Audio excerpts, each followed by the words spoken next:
Well, one guy who talked about a variety of races and continues to talk about them is our friend Republican strategist Ford O'Connell, who is Skyping in from the nation's capital. Ford, we thank you for returning to America's Forum. Well, John and JD, it's always good to be with you. And I'm going to be perfectly honest. I'd be lying to you if I said I saw this coming. No one outside of Brad's camp saw this coming. And if they did, they're lying. Well, it's interesting. We had Dave with us last week. And last Friday, we invited Eric Cantor as well. But Dave graciously took up our invitation. And he was talking about going door to door and what he was finding. And I went through a similar campaign where door-to-door had great reactions anecdotally, but empirically, the polls told me a different story that sadly was reinforced from my perspective on a certain primary night back in 2010. When you take a look at this, I don't know if you've had a chance to talk to the Brat pollsters, but what made the difference? Was there a late surge in undecided voters, or were there just motivated voters in Virginia 7 who said they'd had enough of Eric Cantor? Well, I think that this was a very local election. This was really a knock on Eric Cantor. They were saying, hey, we've had enough of the status quo in Washington, D.C. You're too focused on becoming the next Speaker of the House. And frankly, you've turned your back on constituents. And that's the real issue here. Dave Brat really tapped into conservative anger with Eric Cantor and maximized turnout. And that was really his victory. That was how he did it. That was the equation. And it was very smart. It was good retail politics, JD. Well, Ford, I sent you a tweet last night, and I said "wowzers" as a response, and you wrote back "beyond wow," and that's quite simply was both of our reaction to this race last night. But wouldn't you agree here? There's a different pressure on the Tea Party than there was after 2010 here, when the answer then was, we know that's not going to work, let's stop it. Now they need to be saying, we know that hasn't worked, talking about Obamacare and some other things, but this is what's better. Well, this is what's better. This is firing up the base and grassroots conservatives and saying, hey, we have to send a message to Washington. There was certainly some national themes here, and there's going to be a lot of people going to say, hey, this is a come to Jesus moment for House Republicans on immigration reform. I'm not sure I totally buy that, but I promise you we won't be hearing about immigration reform from House Republicans for quite some time. But this was really about Virginia 7 not digging on the incumbent Eric Cantor. And David Brat, I tip my hat to him. He tapped into that when no one else believed him, including outside Tea Party groups. Well, speaking of Dave Brat, he had to drive in to give a victory speech last night, and we have a portion of what he had to say after his victory. The reason we won this campaign, there's just one reason, and that's because dollars do not vote. You do. Well, we talked about that, Ford, when I had him on last week. The way I try to frame it is there's grassroots and there's greenbacks. Now, it's always good to have the greenbacks to go with the grassroots, but the grassroots in this case were able to overcome those greenbacks. I mean, he was outspent tremendously, and it prompts this question to a consultant. By the rules, Eric Cantor followed what he was supposed to do. He heavily spent to define Dave Brat, but it just didn't stick to the newcomer. Was it the fact that Dave Brat was the newcomer? Is that what made the difference? No, I actually disagree with you. I think that Eric Cantor ran a very arrogant campaign. Sure, he outspent Dave Brat, but frankly, he spent more on stakes in D.C. in the last year than he did on polling and field operations. Don't get me wrong. There was an anti-incumbent fever here, but Eric Cantor really got arrogant and could have done a lot more and probably eked this race out. JD, to be perfectly honest with you, he didn't put enough into polling and field operations, and that's quite clear by the 30-point spread we saw from his own internal poll.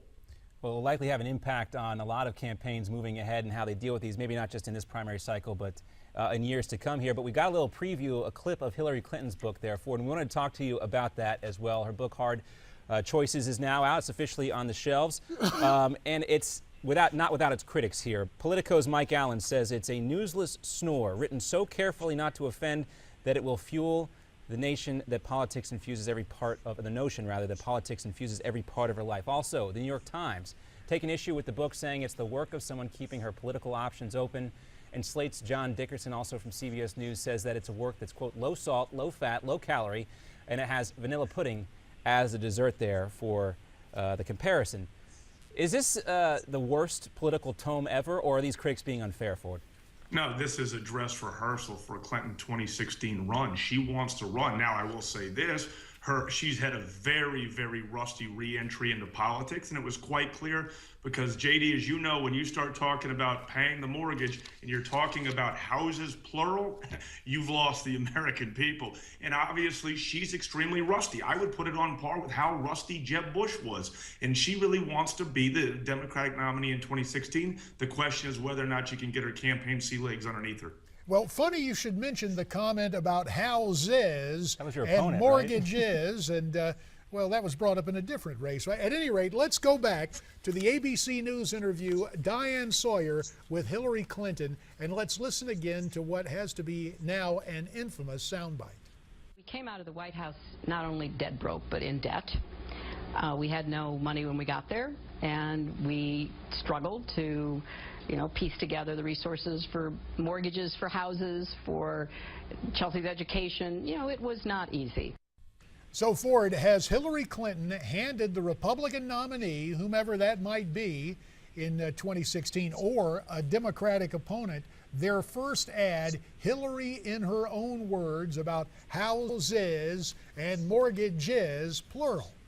Well, absolutely, because you and I both know, JD, the deal is, can you actually tell voters that you're relatable to them, and do you understand their pain? Right now, Hillary's at the level that she can understand your pain. We're talking about having a glass of champagne at the Four Seasons. That's not what average Americans want to hear, my friends.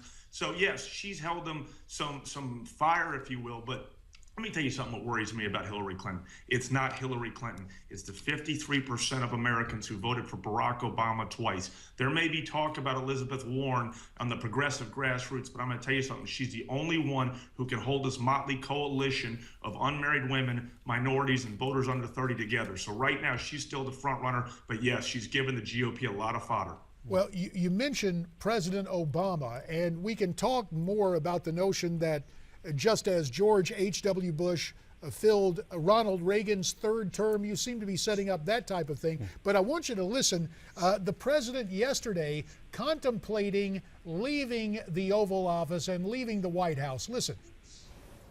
I know what I'll do, like, right after the next president's inaugurated, and I'll be on a beach somewhere drinking out of a coconut.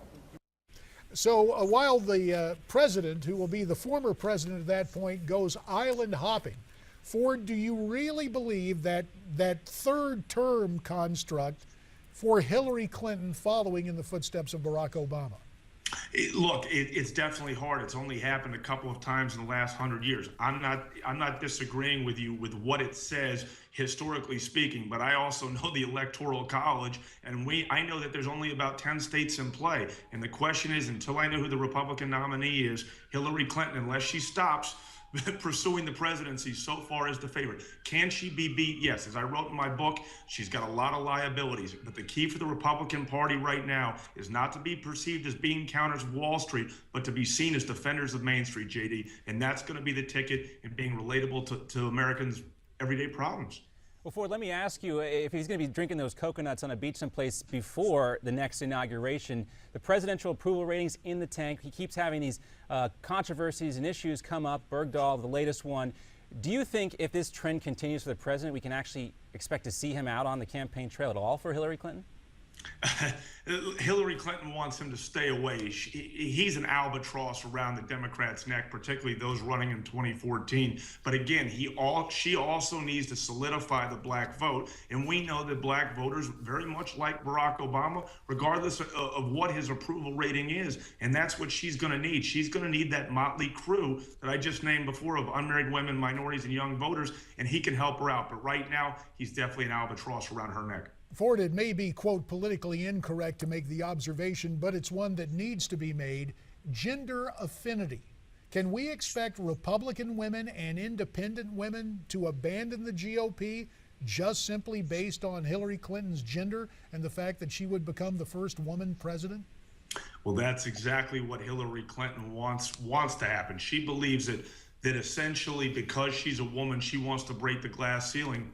And what Republicans need to say is, yes, we may need a woman in the White House, but the economy and rule of law in America is far too important right now. And Hillary Clinton is more of the same. And she's going to drag you down to basically centralized progressive government. And that is not good for you and your household. Ford O'Connell, as always, we appreciate your input, your introspection from the land of political consultants, and drawing from your past experience to prognosticate what is yet to come. Ford, thanks again so much. Thank you, gentlemen.